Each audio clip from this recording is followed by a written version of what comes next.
Chers amis astronomes, bonjour, bienvenue sur la chaîne Fred l'Astronome.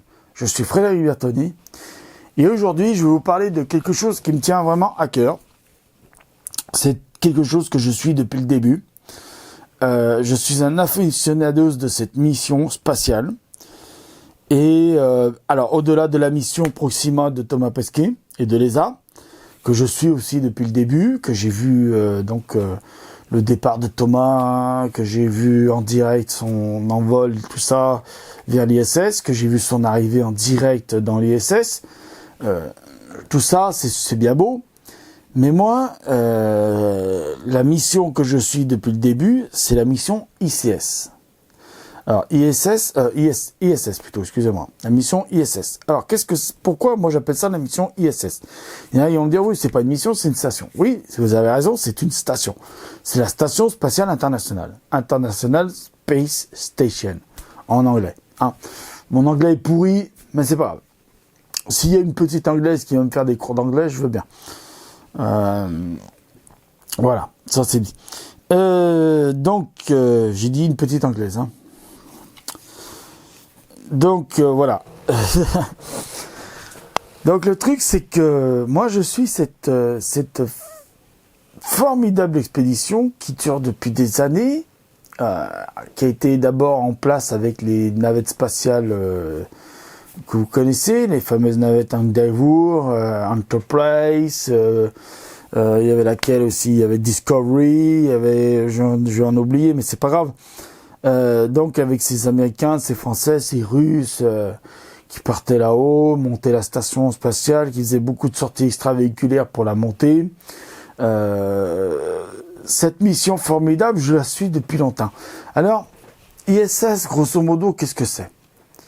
C'est des modules, alors module russe, module chinois, module japonais, non pas module chinois, module japonais, module russe, module européen. Je crois qu'il y a le bras qui est canadien. Enfin, si j'ai oublié des trucs, vous me le direz, hein, vous m'insulterez comme d'habitude, bande de bon, pas baste. Voilà, l'ISS, bon, ça fait un moment que je le suis.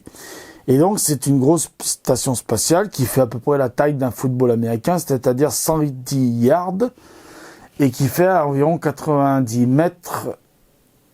Ça fait 90 mètres de long, à peu près, 110 yards.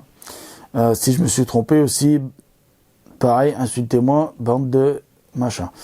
Enfin, voilà. De toute façon, je sais qu'il y en a qui vont m'insulter sur cette vidéo. Mais c'est pas grave, je m'en fous.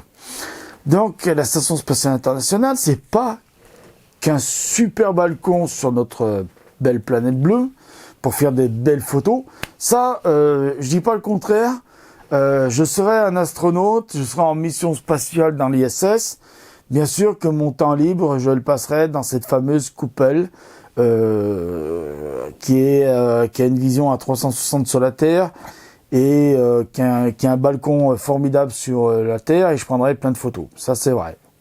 Je dis pas le contraire. Bon, tout mon temps libre en dehors du temps de sommeil et du temps de sport qu'ils ont à faire. Je rappelle que c'est quand même 2 heures de sport par jour obligatoire dans la Station Spatiale Internationale. Donc, si vous n'êtes pas sportif, vous êtes dans la merde. Si vous êtes fumeur, vous êtes dans la merde aussi. Parce que si vous êtes fumeur, vous ne montez pas dans la Station Spatiale Internationale. Hein. Je vous le garantis. Voilà. Si vous êtes un ivrogne, c'est pareil. Et puis si vous êtes obèse comme moi, je me mets dans le panier, c'est pareil, vous n'y avez pas le droit. Bon, déjà à cause du poids que c'est cher à envoyer du poids là-haut, mais bon, basta. Si vous n'êtes pas en très bonne santé, c'est pas bien d'y compter. Mais au-delà de ce formidable balcon sur notre belle planète bleue, et qui prennent des belles photos, et que d'ailleurs, encore une fois, je les remercie de nous envoyer de très belles photos à chaque fois, parce que c'est vrai que les photos sont de meilleure qualité qu'au début de la station, parce que c'est forcément les appareils photo ont évolué, donc ils ont amené les derniers appareils photo avec les derniers capteurs, avec les derniers objectifs, et donc c'est vrai que maintenant ils nous envoient de très très belles photos de notre belle planète bleue et tout ça et tout ça. Et Thomas fait partie justement de ces gens qui nous envoient de belles photos. Et on doit le remercier tous les jours de nous envoyer des belles photos qu'on peut suivre sur son tweet, qu'on peut suivre sur le CNES aussi. Alors le CNES, je rappelle, le CNES, c'est le Centre National d'Études Spatiales. Et sur l'ESA, qui est l'European Agency Space. Voilà, l'Agence Spatiale Européenne. Donc, si vous vous rendez sur ces sites, vous verrez de très belles photos de Thomas Pesquet. Très jolies photos. Alors, c'est vrai qu'il prend plus souvent l'Europe, machin et tout. Mais il y a d'autres photos de d'autres pays, vous inquiétez pas. Il n'est pas raciste envers les autres. Hein. Il prend les photos de toutes les photos de la planète et tout machin. Alors, au-delà de ça, il faut quand même dire que c'est pas un truc qui coûte des milliards de dollars par an aux contribuables de plusieurs pays du monde entier. C'est-à-dire les pays qui participent à cette station spatiale internationale, il faut quand même relativiser le coût que ça coûte. C'est vrai que ça coûte très cher. Et c'est vrai que cet argent, sur les 20 années que la station spatiale a, si on avait utilisé le coût, la fabrication de la station à faire autre chose, c'est-à-dire à faire de la recherche médicale, à faire lutter la lutte contre la faim dans le monde, tout ça. J'entends très bien les gens qui vont me dire oui, mais tout cet argent, on aurait pu faire plein d'autres choses avec.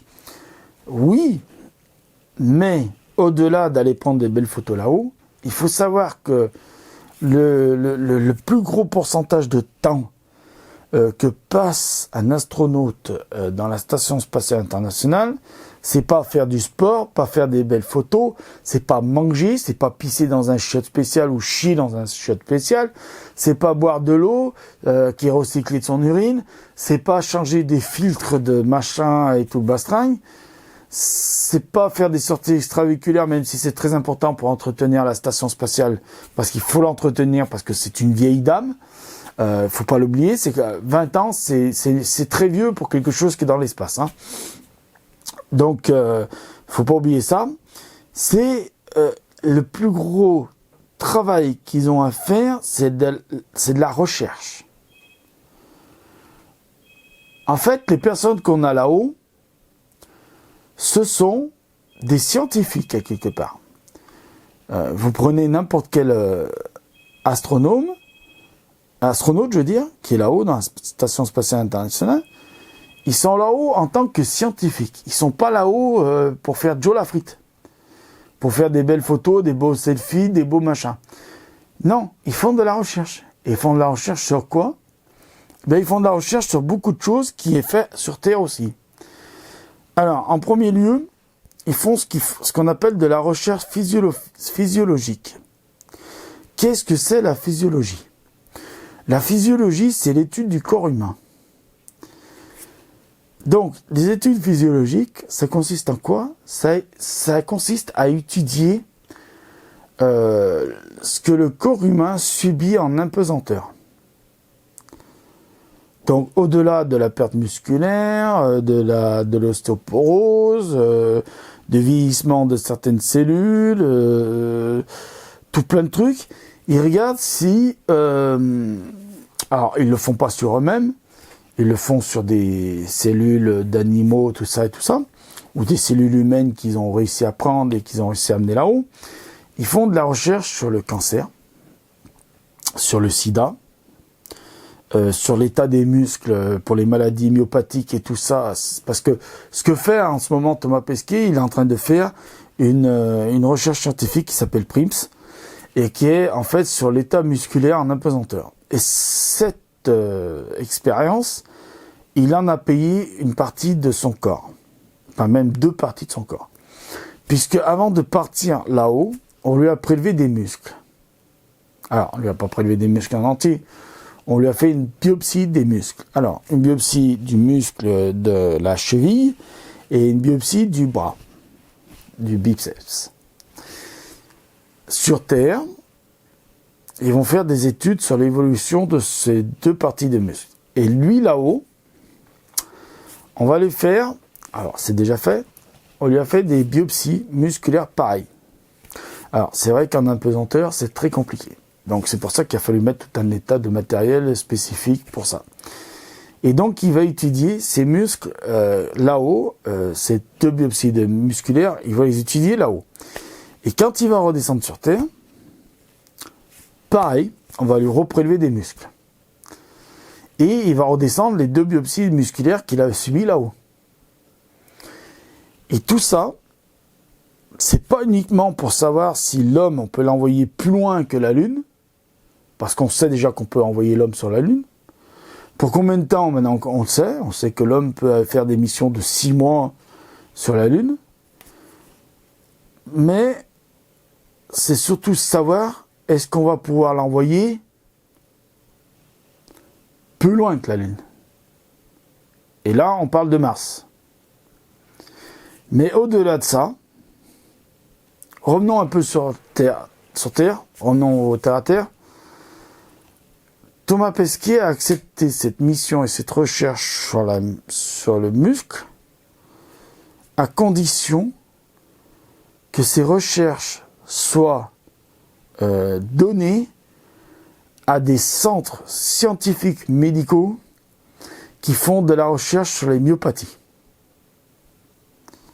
Ça a été fait en accord avec Thomas Pesquet, puisque c'est quand même ses muscles à lui qui ont été biopsiés, avec l'ESA, parce que c'est quand même l'ESA qui l'envoie là-haut faire ses expériences, avec le CNES, parce que le CNES a aussi son mot à dire, et donc avec le ministère de la Santé. Donc voilà, c'est très important qu'on fasse de la recherche sur Terre, ça c'est important, ça faut que ça continue. La recherche médicale sur les maladies, cancer, sida, myopathie, toutes ces maladies de merde qui sont en train de nous faire chier en ce moment, là, ils sont en train de tuer pas mal de gens et tout ça, et j'en fais partie parce que j'ai une cardiomyopathie obstructive. Je dis pas ça pour me rendre plus intéressant, j'en ai rien à foutre d'être plus intéressant à cause de ça ou pas ça. J'ai pas envie de faire pitié aux gens, j'en ai rien à foutre de la pitié. Je dis ça parce que ça m'intéresse aussi de savoir que dans l'espace, il y a des missions qui ne sont pas que pour la recherche fondamentale, c'est-à-dire la recherche fondamentale, elle ne sert pas à grand-chose aux humains sur Terre, mais il y a aussi de la recherche pour l'humain. Et pour que l'humain, plus tard, puisse s'en sortir. Et puisse découvrir des choses qui puissent guérir ces maladies. Ok ? Donc voilà. Donc je vais finir sur cette vidéo-là, parce que ça commence à être très long. Donc voilà pourquoi moi je suis l'ISS depuis longtemps, et pourquoi je suis aussi avec une très grosse passion pour ce que fait Thomas Pesquet en ce moment là-haut. Donc voilà, le 27... Alors cette vidéo est un peu à la suite de la vidéo que j'ai faite pour lui le 27 février, que c'était son anniversaire, qu'il a fêté ses 39 ans. Il est né en 78, moi je suis né en 76, nous avons 2 ans d'écart, mais c'est pas grave. Ça me fait plaisir de voir qu'un mec comme lui, qui n'a juste que 2 ans de différence avec moi, puisse vivre ce rêve. Et franchement, bravo. Alors c'est vrai qu'un peu par procuration, on le vit à travers toi, Thomas, ce rêve, mais bravo. Bravo, franchement, bravo. C'est top. Voilà. J'ai pas mieux à dire là-dessus, c'est top. Donc merci pour ça. Merci pour tout. Allez, ben, je vais vous laisser là. On va terminer cette vidéo-là. Donc je vous dis pareil. Petit commentaire, petit pouce. Mettez l'œil oculaire parce qu'il y a plein de choses à voir là-haut. Prenez soin de vous et je vous dis à bientôt. Au revoir. Sayonara. Voilà. Salut.